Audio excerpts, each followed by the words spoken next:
because of the thing I did after not alerting police and then also withdrawing money. I feel guilty for what happened. I did not kill him.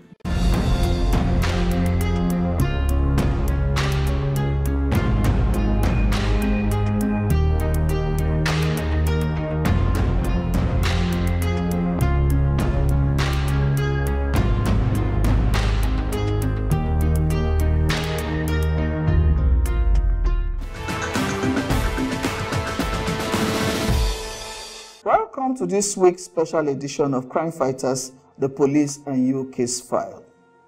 Penultimate week, Nigerians and indeed the world woke up to a news break about the CEO of Super TV, Mr. Michael Usifo Ataga, who was reportedly killed by one Chidinma Adora Ojukwu, a 21-year-old 300-level student of the Department of Mass Communication, University of Lagos.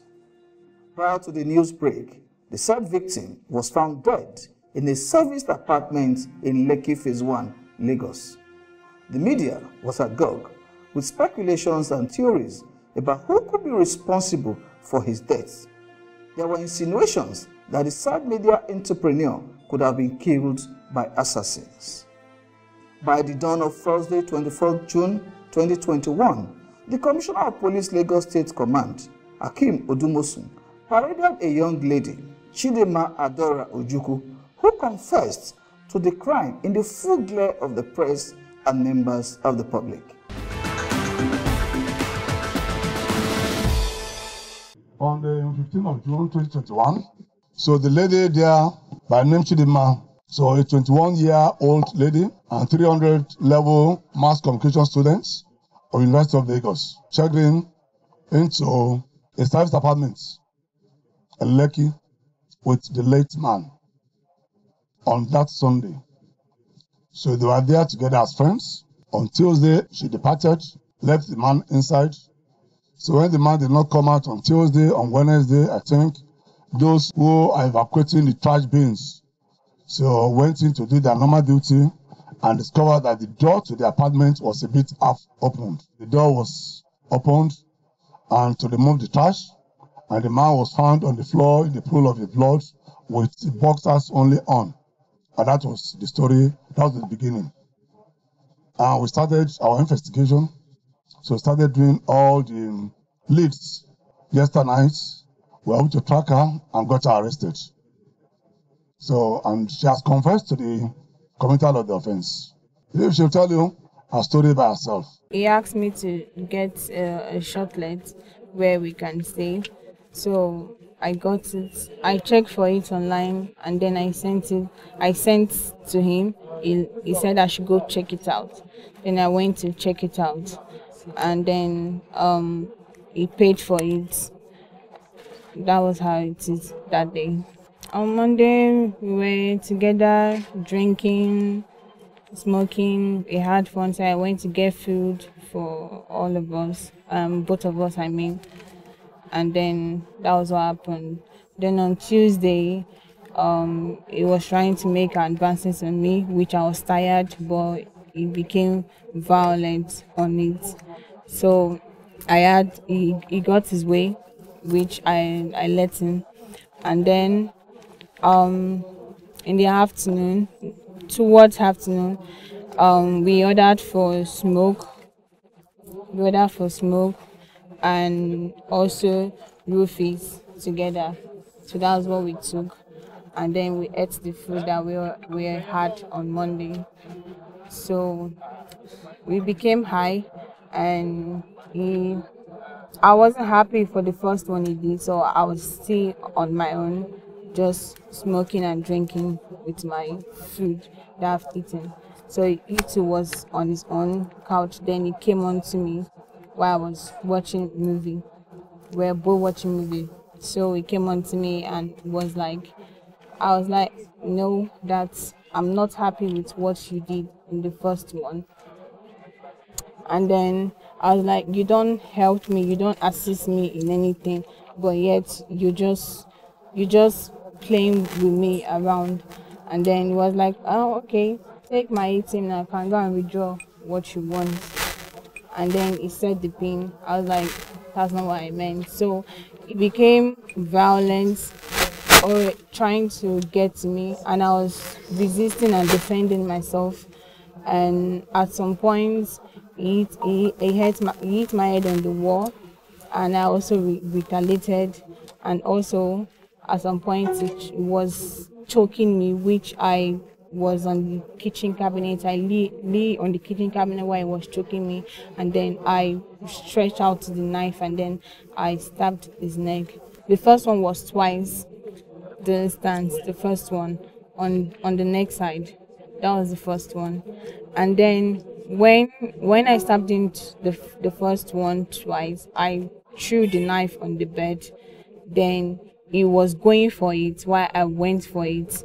So while I laid on the bed, that's when it came on me to hold the knife, and that's when I managed to stab him with the knife. And then when he dragged the knife from me, he managed to slice my hand. And then as he was holding it, the knife broke, so it slipped off from his hand. I still managed to held to it, but then it was now weak, and then he fell on the floor. The day after the parade, guesswork and commentaries escalated on national television stations and social media platforms, many of them examining the claim of Chidinma and raised doubts about the investigative process of the Nigeria police. Yet, other commentators propounded ideas on the circumstances that led to the murder of the deceased. It was against this backdrop that crime fighters, Nigeria's #1 resource on safety and crime, decided to dig deep into the case to shed more light on some hidden facts relating to the death of Mr. Michael Osifo Ataga. We also had one-on-one interview with the principal suspect. At this point, we'd like to state that this interview was conducted with the consent of the suspect. Listen to Chidinma speak to her background, how she met the deceased, and the extent of their relationship before the incident. I'm a student and I'm also into beauty. Mass communication Unilag. Growing up was a little bit difficult financially, emotionally. My real parents divorced when I was little. So I lived with my uncle and then moved to my mom's place. Then I got adopted. It was a friend that I introduced to him, and then he picked interest and adopted me. I left our place to my dad's place. That was where he took me to my senior sis. I have a senior sis, and that was where we were.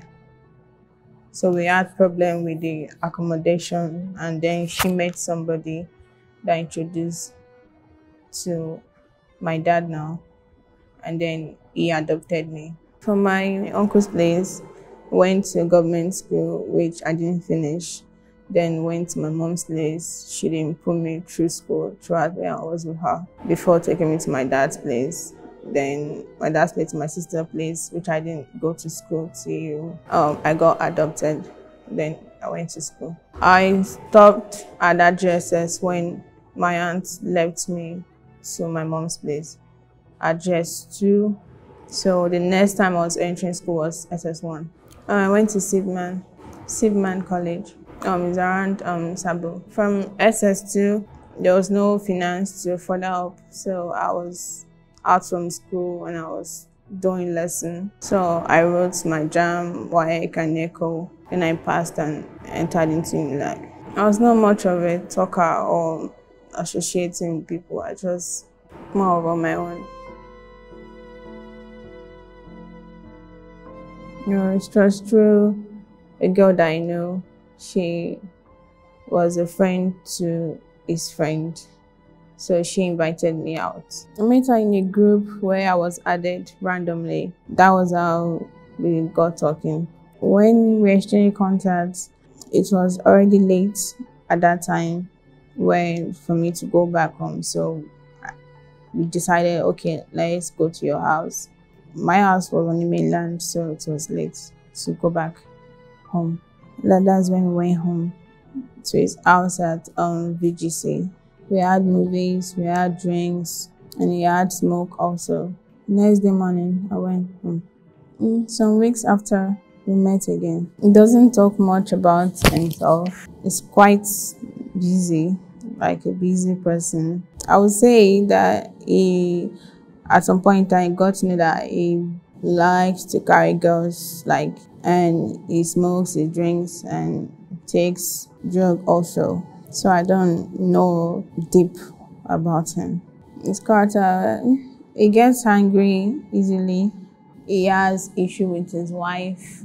But his children is what is targeted as family man. He wasn't into happy married life or something. It was just more of catering for his kids. I can't remember some of his friends that I met, but remember their faces kind of really, or their names, but I've met two people that said friend something. I don't have 10 million in my bank account too.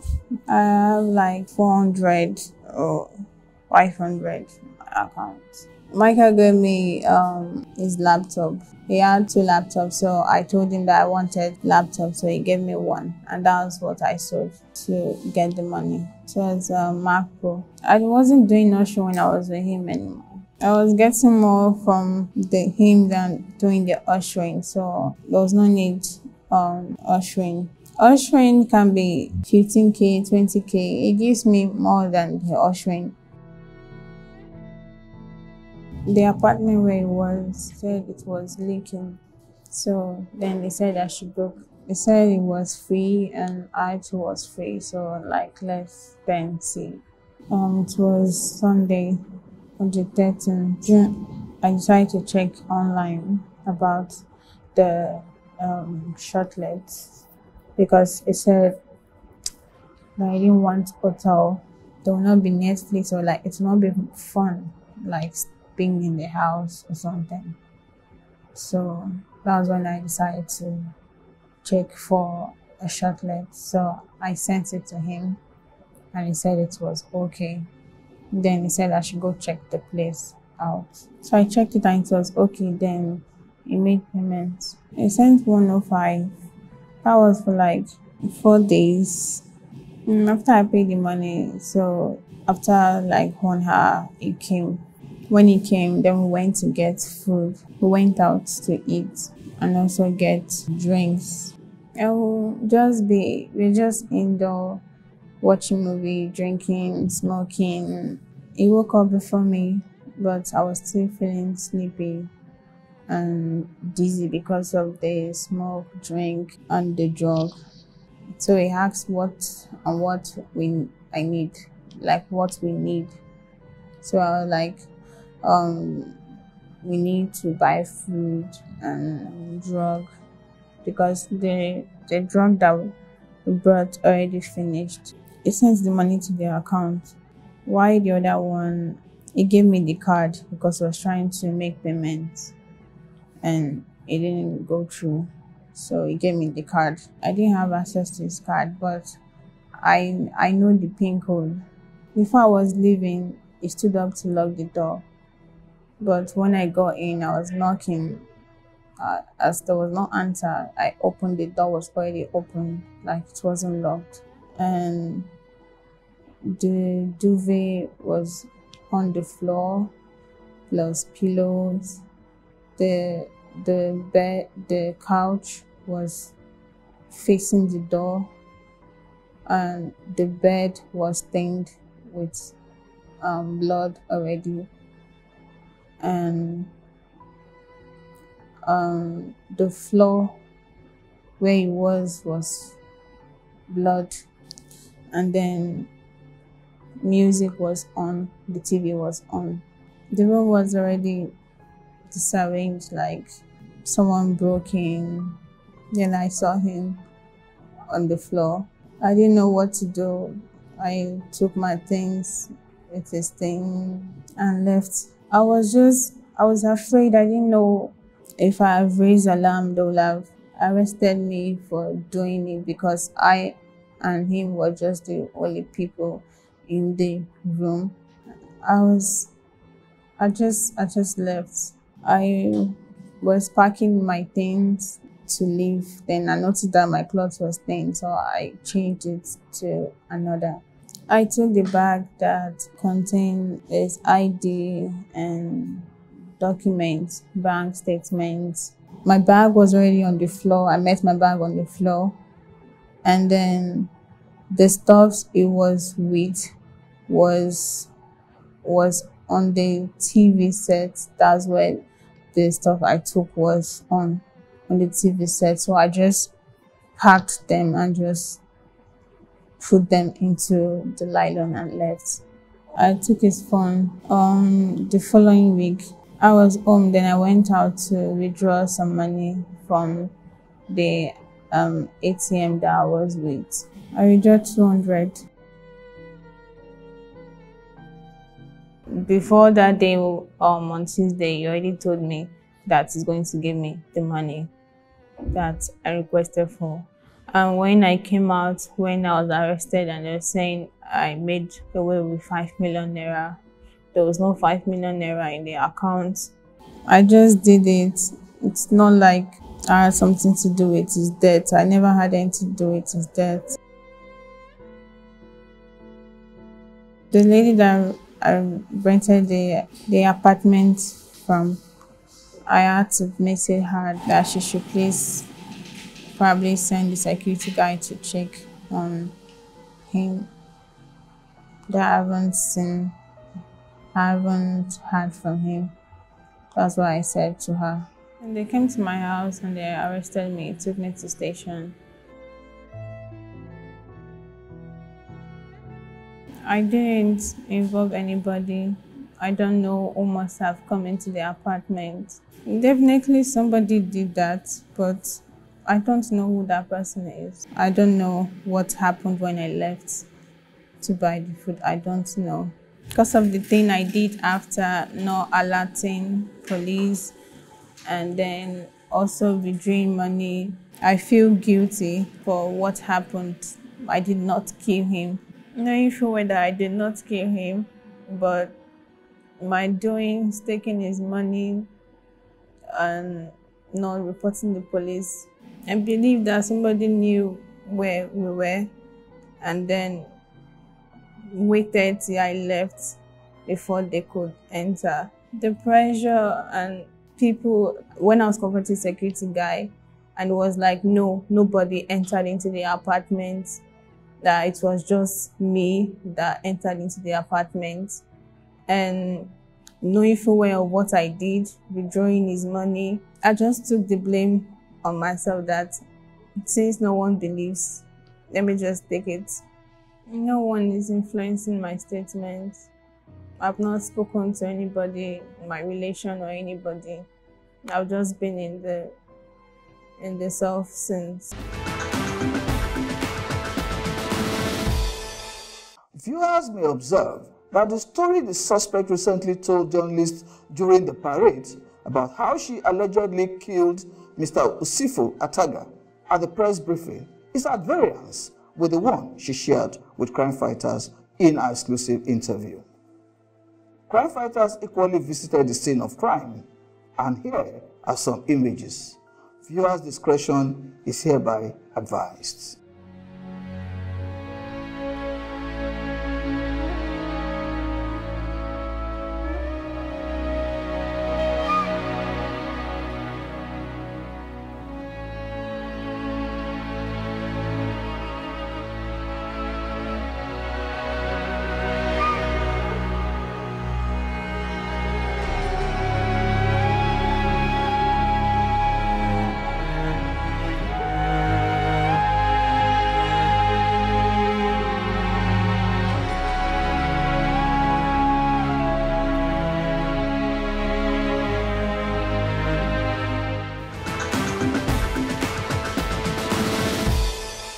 because of the contradicting statements made by the suspect, Chidinma Adora Ojukwu, crime fighters decided to speak further on this matter with the Commissioner of Police to clarify some areas of doubt as it concerns police investigation. This is what CP Akim Odumosun had to say. That is the trait of an African criminal. She was here, we recorded all her. So at State CID, the night she was arrested, now we recorded all her. So even the lady that rented the place to her, now we recorded everything now. So we have that in, because if she's now having something as an afterthought, then if it's going to prove out. But anybody thinking that police, so maybe trying to give her a tutelage or something, that person is saying it out of mischief. And it's highly discouraging. For us to have risked our life, to have carried out our professional callings now and getting her, instead of the action, what we have done now, being appreciated and being encouraged to get further. So maybe it's just a way of distracting police that when it's okay, when we castigate police, so then police will be discouraged. We'll not be able to go on long. No, we'll never be. So we are not leaving any stone unturned. We are not leaving any lead unfollowed. Any lead that we get. Crime fighters also sought to speak with the adopted father of the suspect. He was reluctant to make statements on camera. However, the deceased best friend also narrated in detail how he and other family members searched for the deceased before his body was found. I spoke to him last on Monday at about 9 p.m. It was a public holiday. So on Tuesday, I was on my way to his house in Banana Island in Ikoyi. When I left my house, I started calling him. And Usifo is somebody that if he misses your call, he calls you back immediately. I was calling him before, from VGC to maybe Lekki Phase 1. I called maybe like 6-7 times. He did not pick his call. He did not call me back. Then this was about maybe 2 o'clock in the afternoon. Then at about between Lekki Phase 1 to Banana Gate, I called maybe like another 15 times because I would need a code to get into the estate. So when I got to the gate, he still was not picking, so I called somebody else to give me a code. So I entered the estate. When I got to his house, I didn't even enter from the gate because there's a transparent gate. I saw that the Hilux his Toyota Hilux was in the front of the house, but the Range Rover was not there. So I called his PA, where is Usifo. He said that he came to Banana that morning. The cook told him Usifo went out, left the house on Sunday and was not back at that Tuesday morning. So I said, okay, have you asked Rahman, one of his business partner, and have you asked Rahman? He said Rahman said the same thing, that he has been calling him. He has not picked up his phone till that time, but he sent a message. So I was like, okay. So I said, okay, maybe when he's ready, he will call me back. I now got to VGC. I now met Gambo and the partner, Rahman. I said, show me the messages. So they showed me. And I said, because one, he's not a message person. He's a talking person. English they use here. You see, if I won't use this kind of English to reply, something is wrong. I don't think this is Usifo. So we now decided that, okay, in the morning, the next day, we'll try and do a search. Usifo is the third son in a family of 4. He has 2 elder brothers and a younger sister. And his siblings, they all live abroad. And Usifo grew up as a child who was raised by very good parents in a Christianly manner. And he is a guy who's always had business in his DNA. He's always liked to do business. But what I'll tell you about Usifo is that Usifo is very respectable. Usifo will never hurt a fly. Usifo loves people. Usifo goes beyond the immediate family to know his cousins, to know his uncles. I've had the very regrettable privilege of seeing that dead body 5 times. My cousin's hands were tied so badly that the rope entered his skin. The rope is right there as an exhibit with the police. That binding could not have been done by that lady alone. Not possible. Even if he was drugged, it is not possible, because I saw the lady and I saw my cousin. I said, this is not possible. Apart from the fact that he was tied, there were multiple stabs on his body. That is correct. Multiple. So that story of 2 stabs and neck is not true. He was stabbed in other places. His leg.